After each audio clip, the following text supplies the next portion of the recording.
Bates Motel Season 2, Episode 8, Meltdown. This is an interesting episode because the ending of last week's episode really ramped things up and it brought back something that seemed like it had a great solution already in this season, where the death of Norman's teacher was already taken care of. He was, of course, the one who killed her. When he had one of his blackout moments, he sort of lost control when she seduced him, or was trying to at least, and he, for some reason, that triggered a bad response in him, and he killed her. But he did sleep with her first before killing her. And in last week's episode, it was found out that his semen was the second semen sample that was matched. And in this episode, he is freed of any problems. The guy that they capture in the beginning of this season, that Romero says he's got to be the guy, and even if he's not, he's a recurring criminal for this town. I know this guy. He sends that guy away. He's been convicted. It seems like everything's fine, and Romero decides, I'm gonna let this guy go away, but I need to know why this happened. Why were you sleeping with her? Why are you lying to me?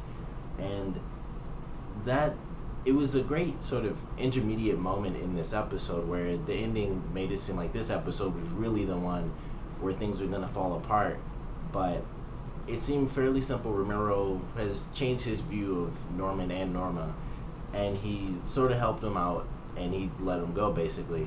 But Norman runs off in the end of this episode, and then he gets captured, and it leads to next week's episode, which in the preview, he's been captured by Nick Ford, who is his dead teacher's father, and he has her necklace and the paper clipping of her.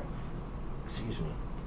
So next week is where things are really going to ramp up, and I love the fact that Norman being captured actually puts all of the different storylines into one storyline, because in this episode there of course was Norma dealing with Nick Ford as well as Dylan dealing with Nick Ford, and it was the normal sense of things in the so-called normal world, and then there was the whole drug world aspect of this storyline where Dylan had to figure out, how the heck do I deal with this insane drug war that Zane has caused?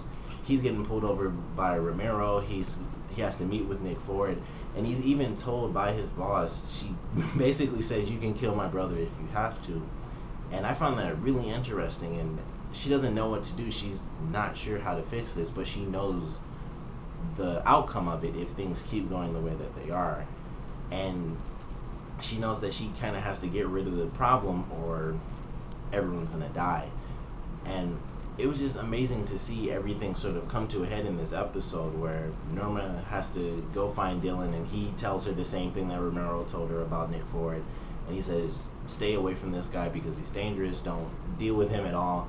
And Nick Ford comes back to the house, and he has this little moment with Norman. And it was interesting. I actually enjoyed that moment because he asked him about why he took the pictures, and he told him, and he kind of understood, like, oh, this kid just cared about a teacher that passed away that he was helped by at his school. And I think he sort of felt they had an actual kind moment in this episode, and I feel that moment's gonna affect what happens in the next episode, because Nick Ford will remember that, and he'll probably be thinking, I thought this kid was just a nice guy who was taking pictures of me because he thought I might have been the one that did it, and now I find out he may or may not have been the one to do it. So it should be really interesting to see what sort of crazy stuff happens in this next episode, and there are only 2 left before the season finale, or it's just 2 episodes left this season, I'm not sure. But it'll be an amazing episode next week. But this one was definitely a good episode. It didn't seem like it was an episode that was leading up to a huge impact in the next episode, but that's actually what this entire episode turned out to be. It was actually the sort of, in a way, the last couple of episodes were just the beginning act, and then this episode altogether was almost the middle act. And it seems like the last couple of episodes will be sort of the final act of the season, because Norman getting captured, I think, is going to change the way the rest of this entire season goes, with there only being 2 or 3 episodes left. I feel like it kind of has to, but there are so many different elements. Dylan having to decide whether or not he's actually going to kill Zane, and having to decide if he kills Zane, he'll probably be killed off by his boss, even though she said, do what you have to do. In the end, she might not exactly feel the same way. but he has to decide whether or not to kill Zane, and if he doesn't, then he'll lose his family. So odds are he's going to do it, or at least try to find some way not to kill this guy. And even if he does decide I'm going to kill him, he'll probably come up against some pretty hard security because of Zane hiring anyone and everyone that he can, who probably doesn't even work for his family. They're just random hired guns that nobody really knows. So he might have to go against all those people. He might have to deal with Romero if he gets caught, because of course he doesn't know where Zane is. And with Norman being caught in this episode, he's going to have to deal with Nick Ford. He's going to be pushed into this situation much, much faster than he's ready for. So it'll be interesting to see how that changes his character. If it does, it might just build him up as a cool character, because he's typically very calm and collected, and even though he deals with crazy situations because of his line of work, he typically gets through it. But with his brother being kidnapped and the guy kidnapping him being the rival drug lord, basically, he could have some real serious problems on his hands, both mentally and physically, when he actually decides to go up against Zane or go up against Nick Ford. But this was a great episode that had a lot of little plot points in it that ultimately decided, or I don't know why I said decided as if they had a choice, but the writers ultimately decided that they would blend them together for the next couple of episodes to end this season out really strongly. And I like that, where the two separate stories do blend together. And one thing that they also put in was the little bit between Romero and his new lieutenant, or whatever rank she actually is, where he says that if she tells anyone that Norman was the one, or Norman's DNA matched the second semen sample, that he would hang her from the highest tree for illegally running DNA through the system. And I thought that was really interesting, because I thought she was going to question him at a couple of different points, like when he said he was going to try to find Zane in the beginning of the episode, and he says, don't arrest him, just tell me where he is. And she gives him a look, but she doesn't say anything. But I actually enjoyed that scene, because I thought she was going to question him, and he'd have to sort of put her in her place and also be the shady top cop type of guy that he actually is. But they didn't have that moment yet. But I think it's coming to it where they're going to have that moment within the next couple of episodes. They kind of have to.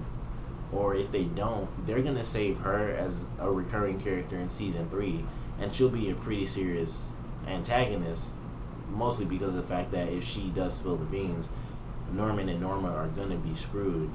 But I think all the answers are gonna come out anyway in the next couple of episodes, especially in the next episode, because at some point Norma might have to tell Norman, the reason I don't tell you all the blackout stuff is because I think you killed your teacher, and she might end up revealing that to Nick Ford, or who knows. But I cannot wait to see exactly how things play out.